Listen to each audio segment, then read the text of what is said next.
Hello students, welcome to your Vidur academy. मैं प्रदीप कुमार आपके सामने उपस्थित हूँ रेशो एंड प्रोपोर्शन का अगला पार्ट लेकर। तो चलिए शुरुआत करते हैं आज का सेशन।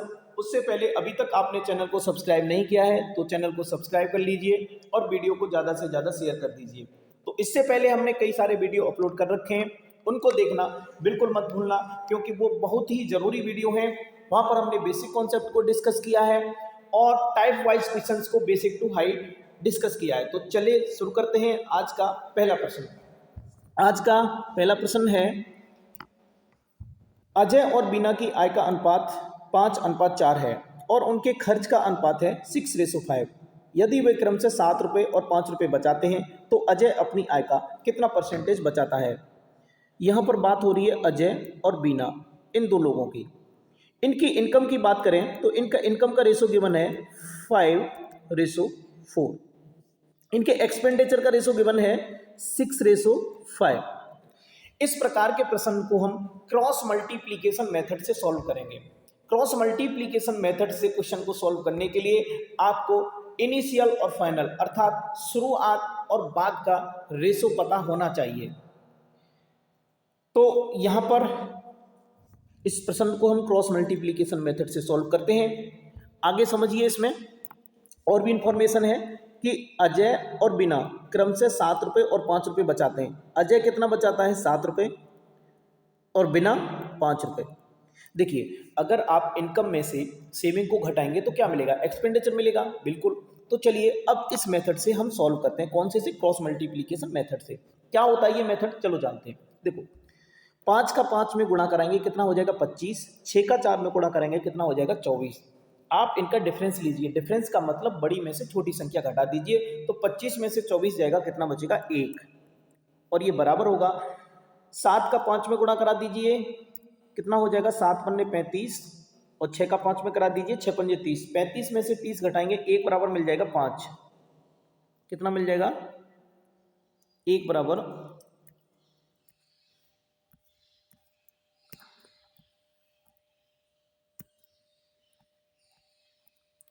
5।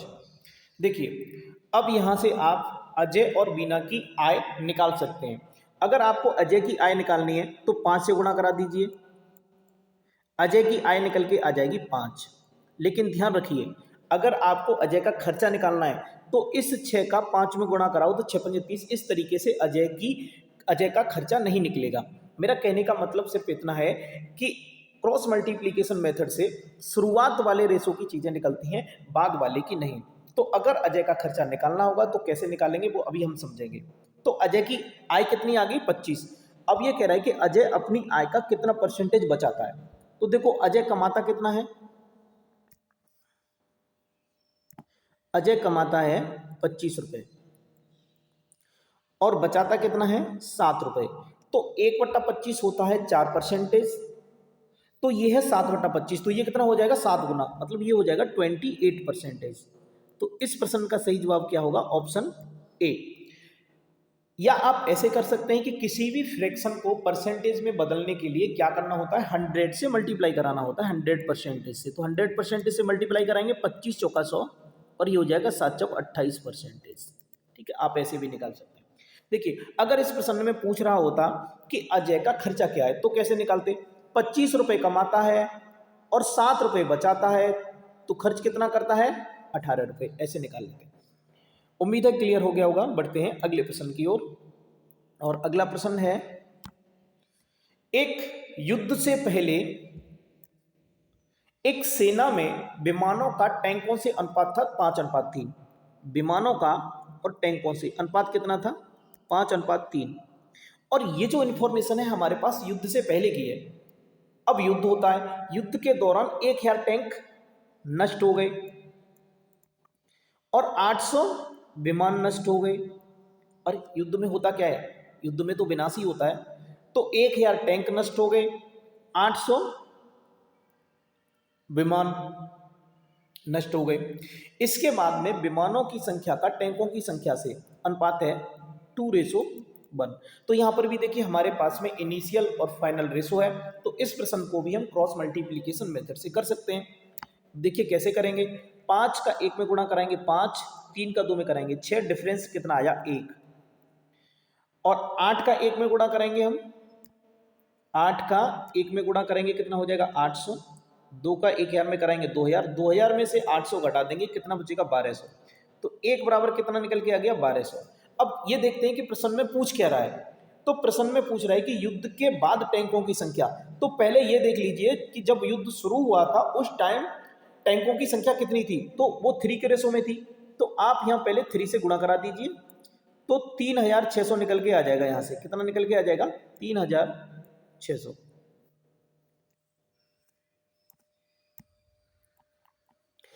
इसका मतलब जब युद्ध शुरू हुआ था उस दौरान 3600 टैंक थे। युद्ध के दौरान 1000 टैंक नष्ट हो गए।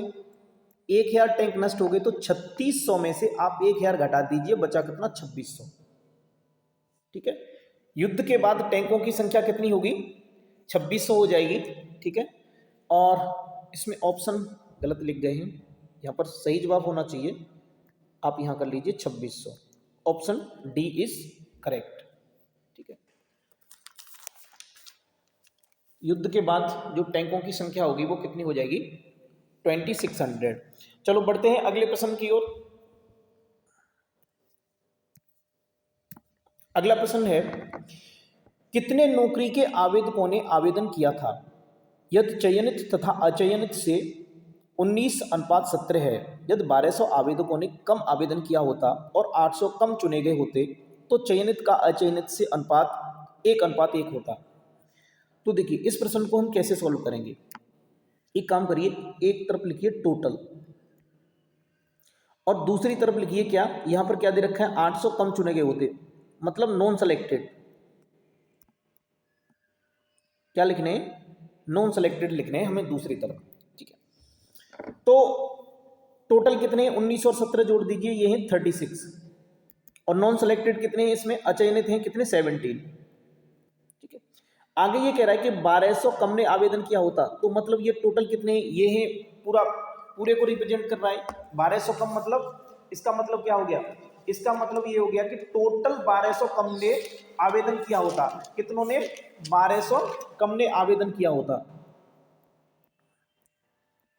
1200 कम ने आवेदन किया होता तो क्या होता, 800 कम चुने जाते।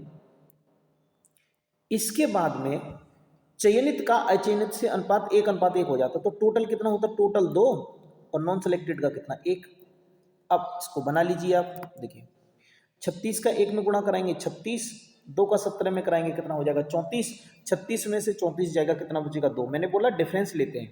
अब यहाँ पर क्या करेंगे, 1200 का 1 में गुणा कराएंगे 1200 और 200 का 8 में कराएंगे कितना 1600।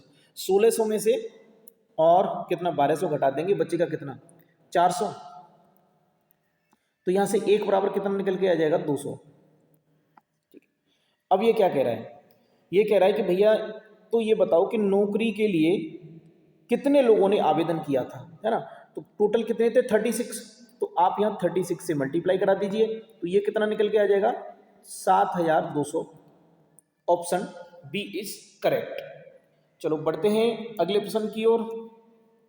नेक्स्ट क्वेश्चन है, किसी सैन्य दल में युद्ध से पहले ऑफिसर तथा सिपाहियों की संख्या का अनुपात, ऑफिसर और सिपाहियों की संख्या का अनुपात कितना है 4:43।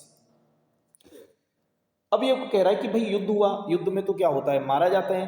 तो यहां पर 8 तो ऑफिसर मारे गए, क्या हुआ 8 ऑफिसर मारे जाते हैं और 7 सिपाही मारे जाते हैं। इसके बाद में फाइनल रेशो क्या बचता है, ऑफिसर का सिपाही से 2:23। क्या बचता है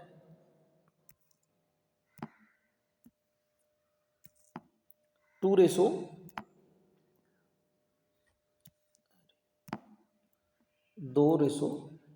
और 23। ठीक है,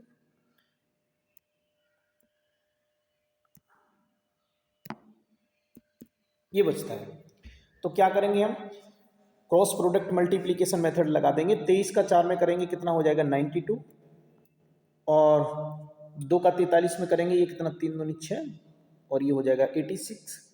तो इनका डिफरेंस लेंगे, 12 में से कितना जाएगा 6, तो कितना बचेगा 6। ठीक है, बराबर।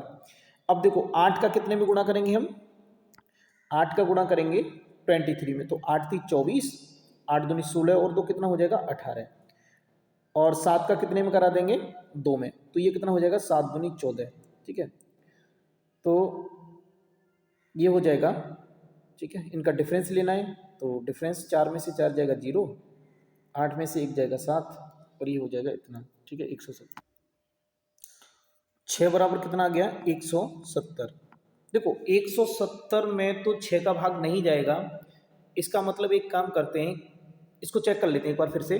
किसी सैन्य दल में युद्ध से पहले ऑफिसर और सिपाहियों की संख्या का 4:40 था, 4:43। ठीक है, युद्ध के दौरान 8 ऑफिसर मारे गए तो चले गए, वो खत्म हो गए, माइनस हो जाएंगे। 7 सिपाही और भर्ती हुए, देखो 7 सिपाही यहाँ पर और भर्ती हो रहे हैं, इसका मतलब ये क्या है, यहाँ पर प्लस हो जाएगा। 7 सिपाही और भर्ती हो रहे हैं तो प्लस हो जाएगा, इसके बाद में ऑफिसर और सिपाही का अनुपात ये हो जाता है। ठीक है, तो देखो एक जगह अगर माइनस है और दूसरी जगह प्लस है तो क्या होगा, ऐसे केस में जुड़ेगा। इस मेथड में दोनों जगह माइनस है तो घटेगा, दोनों जगह प्लस है तो घटेगा, लेकिन एक जगह माइनस है दूसरी जगह प्लस है तो क्या होगा, फिर वो जुड़ेगा। तो हम क्या करेंगे, फिर इसको जोड़ देंगे। ठीक है, 184 को और 14 को, तो ये कितना हो जाएगा, ये हो जाएगा 198। ठीक है, तो 6 के बराबर कितना हो जाएगा, यहाँ पर 6 के बराबर हो जाएगा 198। तो यहां से 1 बराबर निकालेंगे, कितना हो जाएगा 6 × 18, बचा कितना 1, 6 × 18 33। अब ये कह रहा है कि युद्ध के बाद सिपाहियों की संख्या बताओ। तो एक काम करें, पहले युद्ध से पहले देख लेते हैं, जब युद्ध हुआ था उस दौरान कितने थे, तो 33 में कितने का गुणा करेंगे हम, 43 का, और उसके बाद में कितने 7 जोड़ देंगे। ठीक है, तो देखो आप इस प्रश्न को यूनिट डिजिट से कर सकते हैं। 3 × 9, 9 × 16, 6, लास्ट में 6 आएगा। अब 6 तो यहाँ भी आ रहा है यहाँ भी आ रहा है, तो करना पड़ेगा फिर तो एक काम कीजिए, आप 33 का 43 में गुणा कर दीजिए, ये कितना आ जाएगा 4 × 12, और 12 और 1 कितना हो जाएगा 13, 1320, और इसके बाद में कितना 33 दिया, कितना हो जाएगा 99, तो ये 9, 1 और 1419। ठीक है, 1419 हो गया, इसमें 7 और जोड़ दीजिए तो ये हो जाएगा 1426। तो इस प्रश्न का सही जवाब होगा option B is correct. Next question, अगला प्रश्न है, एक परीक्षा में उत्तीर्ण और अनुत्तीर्ण विद्यार्थियों की संख्याओं का अनुपात 25:4 था। एक तरफ तो कौन से उत्तीर्ण हैं और दूसरी तरफ कौन से अनुत्तीर्ण हैं, तो आप एक काम करिए, एक तरफ टोटल लेके चलिए, ठीक है, और दूसरी तरफ क्या लेके चलेंगे, आगे पढ़ लेते हैं। ये कह रहा है कि साथ ही अनुत्तीर्ण विद्यार्थियों की संख्या पिछली संख्या से 3 कम होती, तो यहाँ किसका दे रखा है, फेलियर का डेटा दे रखा है, तो आप यहाँ पर क्या लेके चलिए, फेल वाले लेके चलिए। ठीक है, तो अगर मैं देखूंगा कि उत्तीर्ण और अनुत्तीर्ण का रेशो है 25:4, तो टोटल कितना हो जाएगा, टोटल हो जाएगा 29, और फेल कितने हैं 4। आगे देखिए, एक और विद्यार्थी परीक्षा में भाग लेता, कितना 1 आ रहा है। देखो अगर कोई भर्ती हो रहा है या कोई आ रहा है तो वो प्लस होगा, कोई जा रहा है या कोई मर रहा है तो क्या होगा, वो माइनस होगा। साथ ही उत्तीर्ण विद्यार्थियों की संख्या पिछली संख्या से कितनी 3 कम होती, तो यहां से 3 घटा दीजिए, तो फिर क्या होता, तो उत्तीर्ण विद्यार्थियों की संख्या का अनुत्तीर्ण विद्यार्थियों की संख्या से अनुपात 22:3 होता। तो ये कितना हो जाएगा 22 और 3 25, और ये कितना हो जाएगा 25 और 3। ठीक है, ये हो जाएगा, क्योंकि टोटल लेके चल रहे हैं ना हम। अब देखो क्या करना है, 29 और 3 का मल्टीप्लाई कराएंगे, कितना हो जाएगा 87, 25 का 4 में मल्टीप्लाई कराएंगे, कितना हो जाएगा 100, 100 में से 87 घटाएंगे, कितना बचेगा 13, और ये बराबर होगा 3 का 1 में गुणा करेंगे 3, 25 का 3 में करेंगे 25 दिया 75, 75 और 3 78। देखो हमने जोड़ा क्यों, क्योंकि एक जगह प्लस है और तो दूसरी जगह माइनस है, इसलिए हम जोड़ रहे हैं। ठीक है, अच्छा इसके बाद में हम क्या करेंगे, देखिए यहां से 1 की वैल्यू निकालेंगे, तो 1 बराबर कितना आ जाएगा 13 × 6 = 78। अब ये कह रहा है कि आरंभ में परीक्षा में उत्तीर्ण हुए विद्यार्थियों की संख्या और परीक्षा हुए विद्यार्थियों की संख्या का, परीक्षा में उत्तीर्ण हुए विद्यार्थियों की संख्या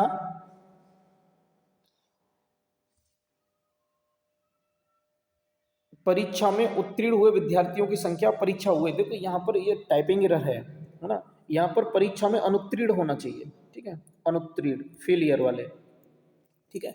परीक्षा में उत्तीर्ण हुए विद्यार्थियों की संख्या और परीक्षा में अनुत्तीर्ण हुए विद्यार्थियों की संख्या का अंतर पूछ रहा है। तो देखो उत्तीर्ण कितने हुए थे, 25, और आरंभ में कह रहा है शुरुआत में, तो शुरुआत में कितने पास कितने हुए थे, 25, फेल हुए थे 4, तो यहाँ पर इनका डिफरेंस कितना है, 21। आप शुरुआत में बाई ऑप्शन चेक कर सकते थे कि इसमें जिसमें 21 का डिवाइड चला जाएगा वही सही आंसर होगा, ठीक है। आप इस क्वेश्चन को बिना कॉपी और पेन के शुरुआत में कर सकते थे। तो 1 बराबर 6 है, तो क्या करेंगे हम यहाँ पर 21 से मल्टीप्लाई करा देंगे और ये आ जाएगा 6 एकन 6, 6 दूनी 12। तो इस प्रश्न का सही जवाब होगा ऑप्शन बी इज करेक्ट। तो आज के लिए बस इतना ही, यहाँ से आगे हम नेक्स्ट वीडियो में डिस्कस करेंगे।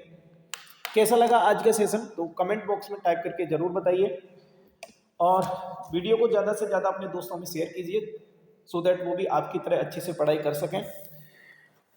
आज के लिए बस इतना ही, यहाँ से आगे नेक्स्ट वीडियो में डिस्कस करेंगे। थैंक्स फॉर वॉचिंग, मिलते हैं अगली वीडियो में।